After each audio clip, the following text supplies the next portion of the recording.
Number 1. Ano ang war na naganap noong 1939? Ako ma'am. Okay, Kyle. Battle of Yultong. Anong Battle of Yultong na yan, ha? Puro ka kasi TikTok eh. Yun po kasi yung uso ma'am eh. World War II yun, class, ha? Puro ka kasi cellphone, kaya di mo alam. Confiscate ko yan eh. Number 2. Madali na lang to, ha? What is the Philippine National Anthem? Ma'am, alam ko yan. Yes, Scarlett. Ano kasi yun, Selos by Shaira? Anong selos-selos, ha? At di ko alam bakit ba nagkakaganto. Pinagluloko niyo ba ako dito, ha? Lupang hinirang yon. Ay, iba pala ma'am. Lahat kasi sila kinakanta yan eh. Aba, saan kayo galing, ha? Sa kantin po Ang ma'am. kakapal ng mga mukha nyo! Hindi nyo na alam yung mga boundaries nyo! Bes, alam ko na to. Magte-trending si ma'am. Hala, nakalive pala ako. Di na ako natutuwa sa inyo, ha? Number 3. Ano ang pinupuntahan sa Bohol? Ma'am, Yes ka. nasa 200 pesos to eh. Resort ma'am? Anong resort, ha? Chocolate Hills yun! Umayos na kayo, ha? Ano ang pambansang Ano pagkain? yung pambansang pagka? Ma'am, favorite ko yan. Sige, Samantha. Napaka-basic naman neto. Tanghulo ma'am. Pinaglolo ko na ba ako dito, ha? Puro kasi kayo TikTok. Adik na kayo. Ang sarap kaya nun ma'am. Try nyo kaya. Ang pambansang pagkain natin ay adobo, hindi tanghulo! Gawin kitang tanghuli dyan eh! Okay, kakalma na ako ha. Ang makakasagot neto, perfect na sa exam. Ano ang pambansang laro natin? Pag nasagot ko to, mas mataas na yung score ko kay Samantha. Ma'am. Scarlett, umayos ka na ha? Sige. Ang pambansang laro natin ay 8-ball pool. Anong 8-ball pool? Ornis yun! Perfect ka na sa akin! Perfect 0! Mali ka ma'am. Halos lahat ng kakilala ko dito naggaganon. Yun yung pambansang laro natin. Oo, desisyon ako. Ayoko na! Magre-resign na ako! Nay, tingnan mo tong balita. Oh, ano yan anak? Nanalo tayo ng loto, Nay! Mayaman na tayo! Oo, Nay! Teka lang, ipapost ko to. Nanalo kami ng loto. Mag-ready na ako, anak. Madami-dami ata tayong bibilangan ng pera. A few moments later. Anak, tara na! Kunin natin yung pera! Hello? Nakita ko yung post mo. Nanalo pala kayo ng loto, ah. Oo. Ba't pala andito ka? Di ba crush mo ko? Liligawan sana kita. Che! Di ba nireject mo ako dati? Peperahan mo lang ako eh. Hoy, lalaki ka! Alam ko na balak mo. Porket nanalo kami ng loto, jujuwain mo na tong anak ko? Hindi ko naman po peperahin yung anak nyo. Ay, oo, Mari. Hindi naman peperahan ng anak ko yung anak mo. Oh, ba't nandito ka?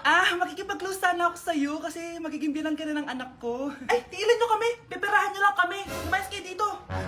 Nabasa niyo na ba yung balita? Mali daw yung lumabas sa loto. Kayo yung panalo. Kami yung nanalo. Mayaman na tayo! Hindi kami yung panalo. Nay, magiging mahirap na tayo ulit. Paano ba yan? Kami pala yung panalo. Lalayas na kami, ha? Sandali lang, Mari. Pag-usapan natin yung kasal ng anak natin. Oo! Ilang anak ba gusto mo? Walang ikakasal! Peperahan nyo lang kami. Mari, hindi naman sa ganun. Ngayon kami naman nanalo, gusto mo ikasal kami? Ang pangit kaya ng anak mo! May balita na naman. Sila daw ulit yung panalo. Ano? Hindi kami panalo! Mali na naman. Kayo pala yung panalo. Mayaman na tayo ulit, anak. Oh, paano ba yan? Mayaman na kami ulit. Tara, ikasal na tayo. Magutom kayo! Layas! Bye!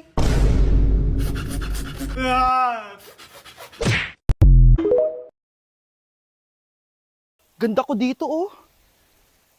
Sino yun? Nasaan na yun? Bata, okay ka lang ba? Kanina ka pa kasi nakatayo dyan eh. Pwede mo ba ako tulungan? Tulungan saan? Nawawala kasi yung kwintas ko. Dito ko yun nawala. Bigay kasi yun ng nanay ko sa akin eh. Sige tara. Saan mo ba kasi yun uling nakita? Dito lang yun banda sa puno. Kwintas? Kanina pa ako paikot-ikot dito sa punong to. Wala namang kwintas eh. Sure ka ba? Bata? Walang yung batang yun na. Iniiwan ako dito. Pinaglalaroan lang ata ako. Uwi na nga ako. Hi, Scarlett. Kagulat ka naman. Paano ka nakapasok dito sa bahay namin? Tara, hanapin lang natin yung kwintas. Saan ka ba kasi pumunta kahapon? Bigla ka nawala eh. Hindi ko din alam eh. Oo, tara, hanapin na natin yung kwintas mo. Yay! Anong kulay ba kasi yun? Kulay silver yung kwintas. Silver? Kanina pa ako naghahanap dito. Parang wala naman silver na kwintas dito. Bata? Iniwan na naman ako. Andito ka lang palang bata ka? Ang ginagawa mo dyan? Nay, hinahanap ko yung kwintas ng batang kasama ko. Umuwi ka na. Magagabi na oh. Sige, Nay. Nay, yan ata yung kwintas na hinahanap ng bata. Ba't nasa iyo yan? Wala to anak. Tara, uwi na tayo. Nay, saan mo ba talaga galing yung kwintas na yan? Itong kwintas na to anak, Special to sa akin dahil galing to sa kapatid ko. Kaso, namatay siya nung 9 years old siya. So, yung bata kanina, siya yung tita ko na namatay? Oo, anak. Siya lang ang may favorite sa akin.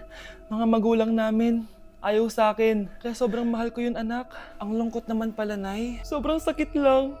Ah, sorry. Tama na yun, Nay. Nanay mo yung pumatay sa akin, Scarlett.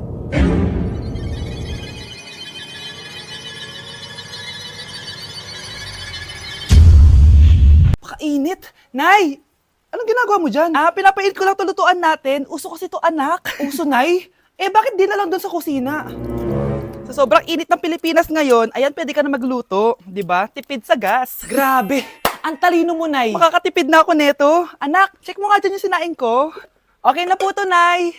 Ano ba naman tong batang to? Tanghali na nakahilata pa din. Kala mo siya nagbabayad ng kuryente. A few moments later. Napakainit! Sinagpatay na electric fan! Ang init na nga sa Pilipinas, tapos mapatay pa electric fan eh. Tay, ano yan? Ice coffee? Mainit na kape to, anak. Mainit na kape? Ang init na nga sa Pilipinas eh. Ang perfect nga nito, anak eh, kasi mainit tapos mainit, di ba? Negative times negative equals positive. Perfect nga, Tay. Enjoy. Hala! Late na ako! Ano to? Sinuspindi na ang face-to-face classes sa ilang paaralan sa bansa dahil sa sobrang init. Yes, makakatulog pa ako ulit. Ay, sa wakas, makakaligo na rin ako.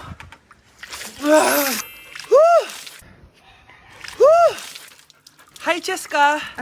Hi. Alam mo ba kung bakit mainit sa Pilipinas? Bakit? Kasi, hot ako. Pero natabo. Yan, ang init-init na ka sa Pilipinas tapos mag-joke ka pa ng ganyan. Sungit! Oh, galingan nyo sa school mga anak ha? Opo, Nay, gagalingan namin. Siyempre naman, Nay. Kami pa ba? O siya na, ingat kayo ah. Alis na kami, Nay. A few moments later. Hala, di ba siya yung babae may dalawang muka? Kari, galingan mo ha. Ako na bahala sa sagot. Ay! Pumasok yung kaklase nating dalawa ang muka! Nakakatakot. May kaklase pala tayong abnormal. Mukhang alien. Kari, wag mo na silang patulan. Kapag ba may jowa si Kari, jowa na din ni Maya yon? Kari, hayaan mo na sila. Kari, kapag masakit ba ulo mo, masakit din ba ulo ni Maya? Aba, sumasobra na kayo ah!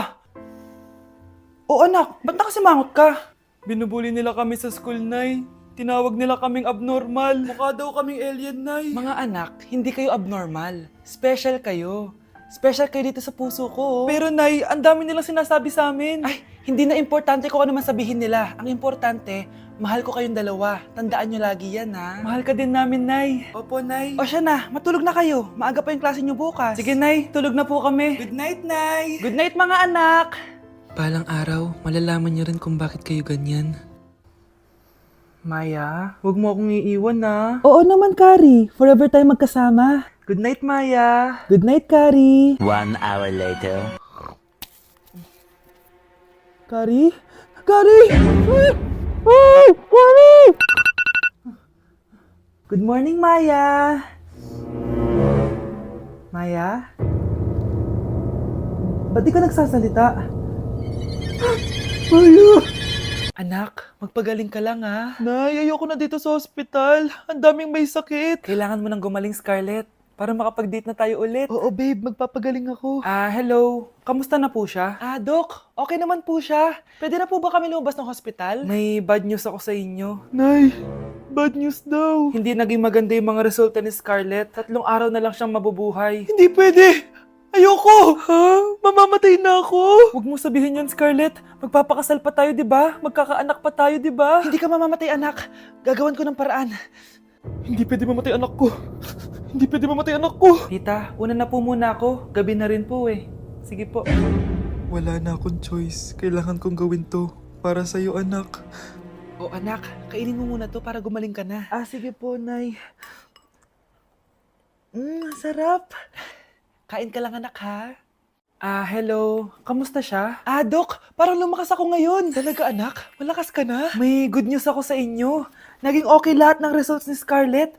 Grabe, parang himala. Pwede na kayong lumabas dito sa ospital. Makakalabas na tayo ng ospital, Nay! Oo, anak. Gagawin ko lahat para sa'yo, anak. Sa wakas, nakauwi na din tayo, Nay. Namiss ko tong bahay natin. At dahil dyan, pagluluto kita ng paborito mong ulam, anak, para di ka na magkasakit. Grabe, ang sarap naman neto, Nay. Parang kakaiba yung karne neto, pero ang sarap. Kain ka lang, ha? Teka, Nay, dumating po ba yung boyfriend ko? Ah, nandito siya, anak. Totoo, Nay? Nasaan siya? Babe? Ayan siya. Kinakain mo.